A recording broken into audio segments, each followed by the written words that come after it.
चार सिर वाली चुड़ैल का कहर पूरे गांव में था।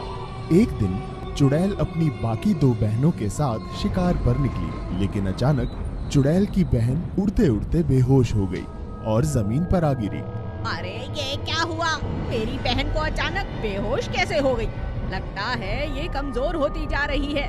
इसे अब ज्यादा गोश्त देना होगा। वो तो ठीक है, लेकिन अभी क्या करें? चुड़ैल बहनें काफी कोशिश करती हैं, लेकिन उनकी बहन नहीं उठती और अचानक सामने से आते हुए डॉक्टर को देख एक चुड़ैल चिल्लाकर कहती है, अरे वो देखो, डॉक्टर बाबू आ रहे हैं। इस पूरे गांव का इलाज यही करते हैं। जब भी कोई बीमार, खांसी, बुखार हो जाता है या फिर कोई बड़ी बीमारी में फंस जाता है। अच्छा, तो ये डॉक्टर है, इसे पकड़ कर ले आती हूँ। चुड़ैल डॉक्टर को पकड़कर अपनी बहन के पास ले आती है। डॉक्टर मदद की बहुत गुहार लगाता है। छोड़ो मुझे, कौन हो तुम? अरे छोड़ो मुझे, चुड़ैल चुड़ैल, कोई है, मुझे बचाओ।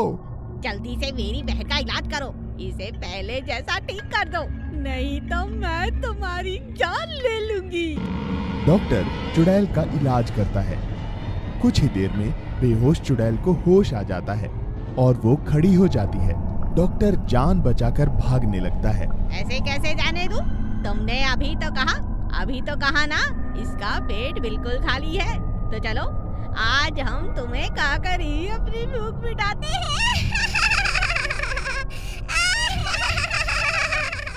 छोड़ो मुझे, अरे छोड़ो मुझे, चुड़ैल चुड़ैल, कोई है, मुझे बचाओ। डॉक्टर जान बचाकर भागने लगता है और चुड़ैलें उसका पीछा करने लगती हैं। भागते भागते अचानक डॉक्टर की नजर गांव के मंदिर पर पड़ती है और वो मंदिर में घुस जाता है। बाहर आजा डॉक्टर, कब तक रहेगा मंदिर में? अब भी तू बाहर आएगा तो हमारा भोजन जरूर बनेगा, याद रखना, तुझे छोड़ने वाले नहीं। डॉक्टर डर जाता है। मंदिर का पुजारी चुड़ैलों की आवाज सुनकर डॉक्टर की मदद के लिए आता है। तब तक डॉक्टर पुजारी को सारी घटना बताता है। लगता है अब ये नहीं सुनेंगी, इन चुड़ैलों को भगाना बहुत जरूरी है। पुजारी मंदिर में होते हवन की राख को चुड़ैलों पर फेंक देता है। चुड़ैलें भस्म हो जाती हैं और पूरे गांव को उन चुड़ैलों से मुक्ति मिल जाती है। डॉक्टर पुजारी का धन्यवाद करता है और खुशी खुशी अपने घर चला जाता है। भूतिया भैंस का बदला।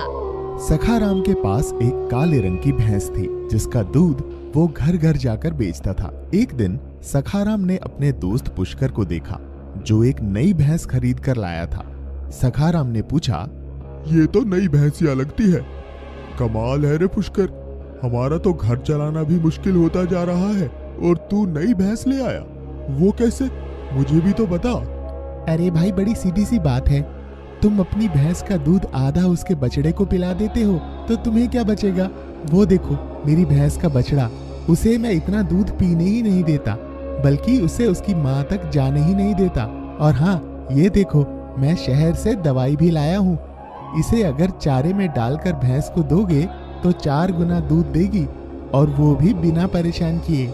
सखाराम भी ठीक वैसा ही करता है और अब उसे भी काफी मुनाफा होने लगता है। एक दिन पुष्कर की नई भैंस अपना पट्टा खोलकर गांव से भाग जाती है और दूर एक बड़े से पेड़ के नीचे सो जाती है। उसी पेड़ पर एक खतरनाक चुड़ैल रहती थी। उसने भैंस को अपने वश में किया और उसके ऊपर जाकर बैठ गई। वाह, मजा आ गया। आज से तुम मेरा वाहन बन जाओ, मेरे साथ रहो। भैंस अपनी आप बीती चुड़ैल को बताती है और कहती है, आप उन लालची दूध वालों को सजा दो। चलो मेरे साथ, अभी बदला लेते हैं। और मैं भी लालची लोगों को सजा देना चाहती हूँ। मेरे साथ भी जब मैं जिंदा थी, कई लालची लोगों ने बहुत बुरा किया है। मेरे बच्चे से भी मुझे अलग कर दिया। आज मजा आएगा तुम्हारे साथ इन लालचियों से बदला लूंगी। एक एक करके भैंस सबके घर जाती है और दूध वालों को उठा उठा कर पटकती है। बहुत बुरे लोग हो तुम, हमारा दूध पीते हो, उसे बेचते हो और हमारे ही साथ अत्याचार करते हो। मुझे माफ कर दो, मैं शर्मिंदा हूँ। आज के बाद हम वादा करते हैं, हम किसी भी माँ से उसका बच्चा नहीं छीनेंगे। अब मैं जाती हूँ। तुम्हें तुम्हारे बच्चे के साथ रहना चाहिए, मेरे साथ नहीं। चुड़ैल चली गई और भैंस को उसका बच्चा और सखाराम को सबक मिल गया। शांति नगर के एक गांव में एक चुड़ैल ने सबका जीना हराम कर रखा था। वो हर 2 दिन के बाद गांव में आती और घर के बाहर दरवाजे पर खड़ी होकर आवाज लगाती। क्या मैं अंदर आ जाऊं? जो लोग डर जाते और बड़बड़ाने लगते या पूछते कौन है दरवाजे पर, ऐसा पूछने वालों को वो अपने साथ लेकर चली जाती। उसी गांव में आशा अपने सास, ससुर और ननद के साथ रहती थी। आशा की सास और ननद घर का सारा काम उससे करवाते और खुद आराम करते।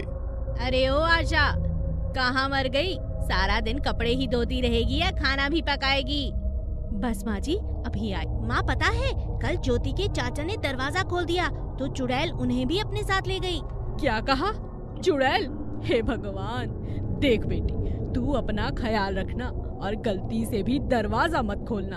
अगर कभी चुड़ैल हमारे घर आई भी तो ये आशा जाएगी उसके साथ, क्योंकि यही तो दरवाजा खोलती है। जा, अब तू फटाफट दरवाजे पर लिख कर आ जा कि हम घर पर नहीं है। चुड़ैल, तुम कल आना। आशा की ननद आशा को बिल्कुल पसंद नहीं करती थी। उसने जानबूझकर दरवाजे पे लिख दिया, चुड़ैल आज आ जाना, और चुपचाप आकर खाना खाने लगी। खाने के बाद सब सो जाते हैं, चुड़ैल नहीं आती। आशा की ननद सुमन सोचती है, मैंने तो चुड़ैल को आने के लिए कहा था, दिन चढ़ने वाला है, चुड़ैल तो आई ही नहीं। जाकर देखती हूँ। सुमन जैसे ही दरवाजा खोलती है, सामने चुड़ैल को पाती है। चुड़ैल उसे अपने दांतों में दबोच लेती है। सुमन चिल्लाने लगती है, बचाओ बचाओ, भाभी बचाओ। आशा दौड़ती हुई आती है। आशा की सास और बेटा भी जाग जाते हैं। आशा बिना डरे चुड़ैल को दबोच लेती है।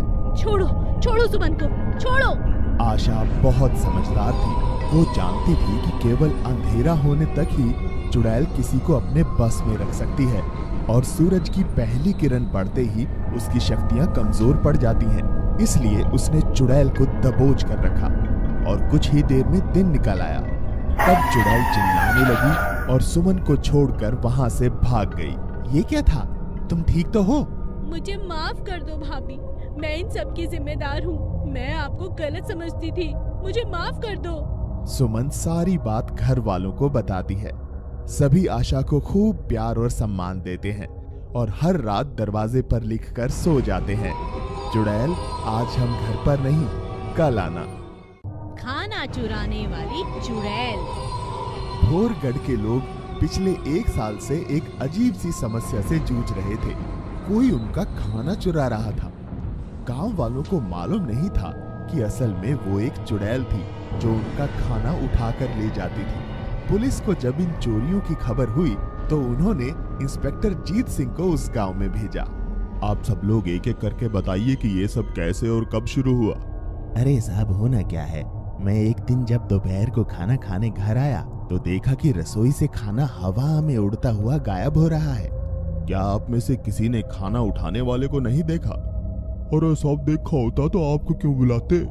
जीत सिंह ये सुनकर बहुत शर्मिंदा हुआ और उसने गांव वालों से वादा किया कि वो जल्द ही खाना चोर को ढूंढ लेगा।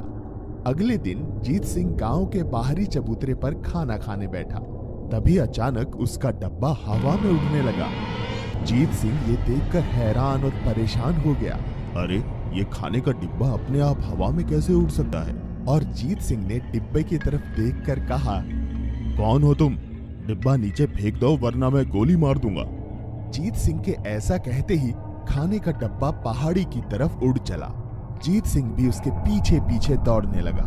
जीत सिंह पहाड़ी के पीछे पहुंचा तो उसने देखा कि वहां एक छोटा सा पानी का तालाब है और उसी तालाब के किनारे सभी गांव वालों के खाली बर्तन, थालियां, कड़ाही, पतीले आदि पड़े थे। कौन है यहाँ? बाहर निकलो, तभी पानी में से एक चुड़ैल हंसते हुए बाहर निकलती है। कौन हो तुम? इस तरह गांव वालों का खाना क्यों चुरा रही हो? मैं गांव वालों से बदला लेने के लिए कर रही हूँ। गांव वालों ने मुझे जीते जी खाने को कुछ नहीं दिया। मैं सबसे मांगती रही, मुझे एक रोटी तक किसी गांव वाले ने नहीं दी। और जब मैं भूखी प्यासी इस तालाब से पानी पीने लगी तो कमजोरी के कारण यहीं गिरकर डूबकर मर गई और मेरी आत्मा को शांति नहीं मिली और मैं चुड़ैल बनकर आ गई इन गांव वालों से बदला लेने। जीत सिंह सरपंच और कुछ गांव वालों को लेकर वहां जाता है और उन्हें सारी बात बताता है। सभी गांव वाले तालाब वाली चुड़ैल से माफी मांगते हैं। तुम सबको एक वादा करना होगा कि इस गांव में कभी कोई भूखा नहीं रहेगा। हमें माफ कर दो। अब हम वादा करते हैं कि गांव में कभी किसी को भूखा नहीं रहने देंगे। ये सुनकर चुड़ैल वहां से चली जाती है और गांव वालों को खाना चुराने वाली चुड़ैल से छुटकारा मिल जाता है।